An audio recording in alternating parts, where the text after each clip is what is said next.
Hello friends, welcome back to our channel Dalian Frames. நம்ம இன்னைக்கு ஒரு ஹெல்தியான கேக் ரெசிபியை தான் பார்க்க போறோம். எப்படி செய்யறதுன்னு பார்க்கலாம் வாங்க.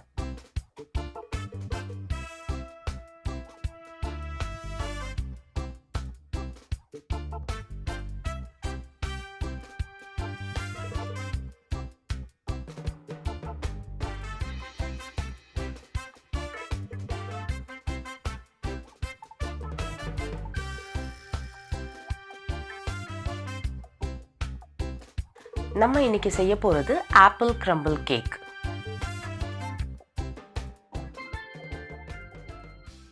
நான் இன்னைக்கு இந்த கேக் பேக் பண்ண ஒரு ஸ்ப்ரிங் ஃபோம் கேக் மோல்ட் தான் யூஸ் பண்ண போறேன்.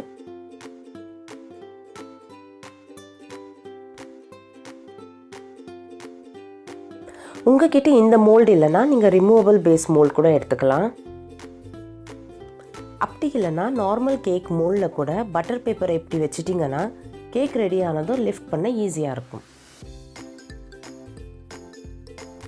நம்ம முதல்ல கேக் மோல்டை பட்டர் பேப்பர் வச்சு கிரீஸ் பண்ணிடலாம்.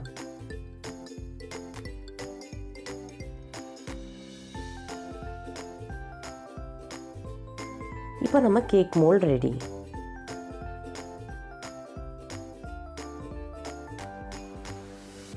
அடுத்தது நம்ம கிரம்பிள் ரெடி பண்ண போகிறோம். அதுக்கு அரை கப் கோதுமை மாவை சமைச்சுக்கலாம்.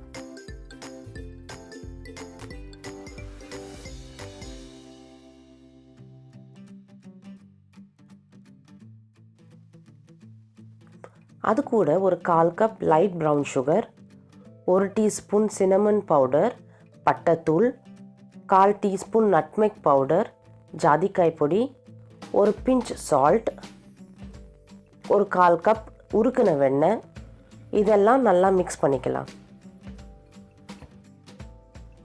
ப்ரௌன் சுகர் இல்லைன்னா நீங்கள் ஜாகரி பவுடர் இல்லைன்னா நாட்டு சர்க்கரை கூட யூஸ் பண்ணிக்கலாம். இப்போ நம்ம கிரம்பிள் ரெடி ஆயிடுச்சு.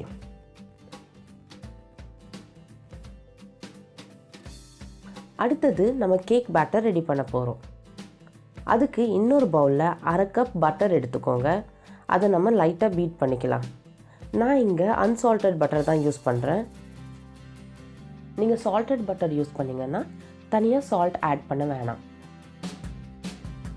பட்டர் எப்போவுமே ரூம் டெம்பரேச்சரில் தான் இருக்கணும். அதனால நான் இந்த பட்டரை ஒரு 2 hours முன்னாடியே ஃப்ரிட்ஜில் இருந்து வெளியில் எடுத்து வச்சுட்டேன். ஒரு 4 to 5 minutes பீட் பண்ணதுக்கப்புறம் அதுலேயே அரை cup light brown sugar add பண்ணி மறுபடியும் பீட் பண்ணிக்கலாம்.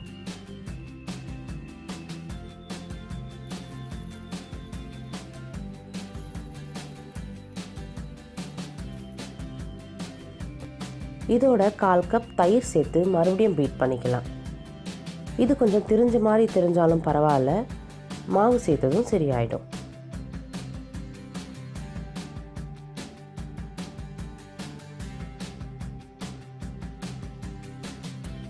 நீங்கள் பீட் பண்ணும்போது அப்பப்போ சைடில் இருக்கிறது எல்லாத்தையும் ஸ்க்ரேப் பண்ணிக்கோங்க.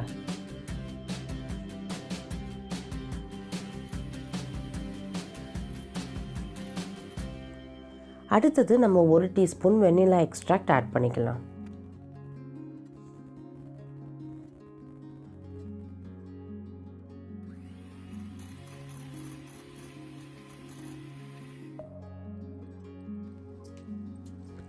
நம்ம இப்போ ஒரு சல்லடையில் கோதுமை மாவு 1 கப், 1 டீஸ்பூன் பேக்கிங் பவுடர், ஒரு பிஞ்ச் சால்ட் சலிச்சு கொஞ்சம் கொஞ்சமாக ஆட் பண்ணி பீட் பண்ணிக்கலாம். லம்ப்ஸ் ஃபார்ம் ஆகாமல் இருக்க மாவை கொஞ்சம் கொஞ்சமாக சேர்த்துக்கிறது நல்லது.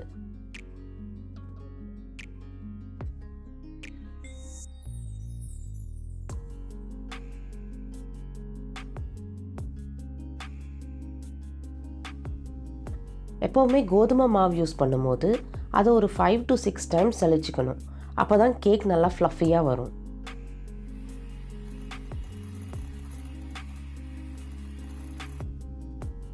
பேட்டர் ரொம்ப திக்காகாமல் இருக்கிறதுக்காக கூடவே கொஞ்சம் பால் சேர்த்து பீட் பண்ணிக்கலாம்.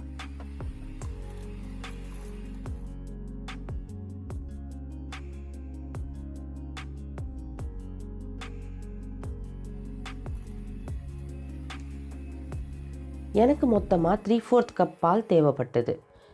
நீங்கள் எடுக்கிற மாவை பொறுத்து பாலோட குவான்டிட்டி வேரி ஆகலாம்.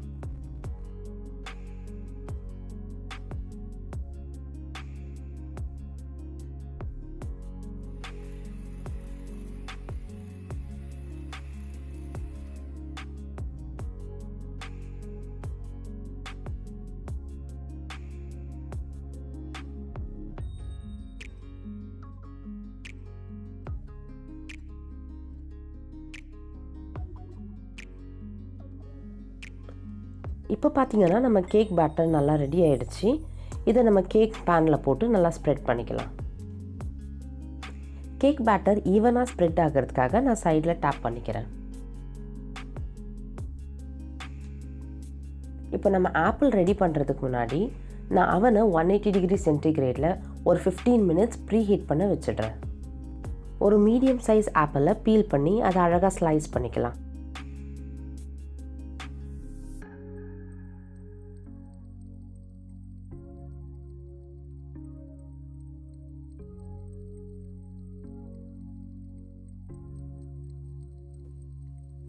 ரொம்ப திக்காக இல்லாமல் இந்த அளவுக்கு வெட்டிக்கிட்டால் போதும்.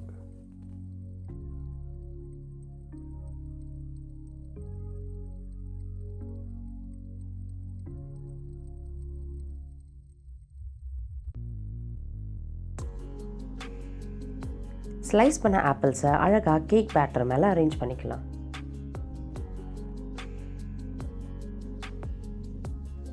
அதுக்கு மேலே நம்ம ரெடி பண்ண க்ரம்பிளை ஸ்ப்ரெட் பண்ணிக்கலாம்.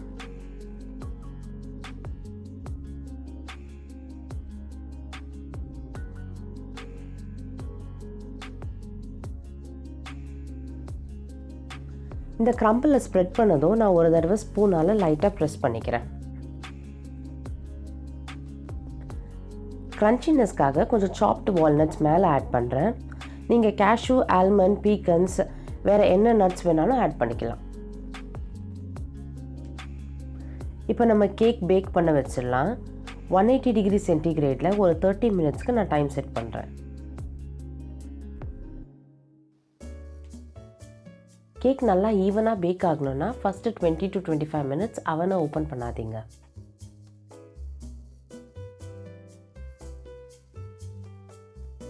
கேக் பேக் ஆகிடுச்சான்னு செக் பண்ண ஒரு ஸ்கியூவர் ஸ்டிக்கை சென்டரில் குத்தி பாருங்கள். க்ளீனாக வந்தால் கேக் ரெடி. நம்ம கேக் இப்போ ரெடி ஆயிடுச்சு. எனக்கு பேக் ஆக மொத்தமாக 45 மினிட்ஸ் ஆச்சு. கேக் கொஞ்சம் கூல் ஆனதும் நம்ம அன்மோல்ட் பண்ணிடலாம்.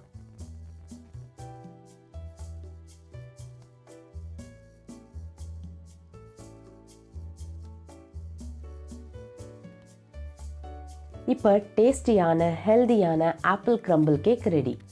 இது கூட ஒரு ஸ்கூப் ஆஃப் வெனிலா ஐஸ்கிரீம் வச்சு சாப்பிட்டா சூப்பராக இருக்கும்.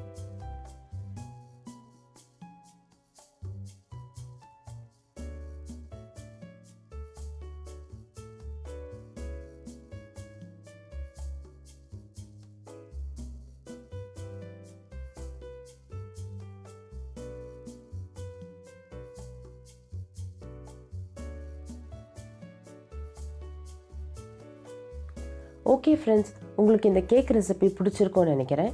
இதை கண்டிப்பாக ட்ரை பண்ணி பார்த்துட்டு உங்களோட ஃபீட்பேக்கை ஷேர் பண்ணுங்கள்.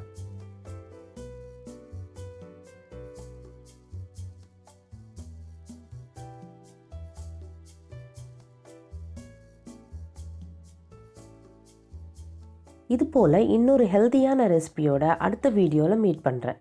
Until then, take care. Bye.